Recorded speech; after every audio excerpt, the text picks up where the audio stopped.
মাত্র ৩টা জিনিস দিয়ে বানিয়ে ফেললাম মেহেদি, কিন্তু মজার ব্যাপার হলো এই মেহেদির কোনোদিন কালার আসবে না। তাহলে এটা বানানোর কারণ কি? আসলে এটা কোনো আসল মেহেদি না, এটা হলো শুধু মেহেদি ডিজাইন প্র্যাকটিস করার জন্য তৈরি করা একটা মেহেদি। যারা নতুন নতুন মেহেদি দেওয়া শিখছে বা নতুন নতুন ডিজাইন ট্রাই করতে চায় আমার মতো, তাদের জন্য এটা অনেক কাজে আসতে পারে। প্রথমে একটা পরিষ্কার বাটি নিয়ে সেখানে কিছুটা আটা দিয়ে নিব, এরপর এর মধ্যে অল্প পরিমাণ ডিটারজেন্ট পাউডার আর সামান্য হলুদের গুঁড়ো যোগ করব।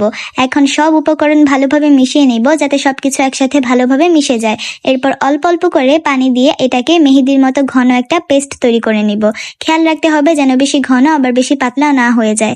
দেখতেই পারছো আমার প্র্যাকটিস মেহেদিটা কিন্তু তৈরি হয়ে গেছে। এখন এটাকে একটা মেহেদির কোণে ভরে নিয়ে নিজের পছন্দের ডিজাইন আঁকা শুরু করতে পারো।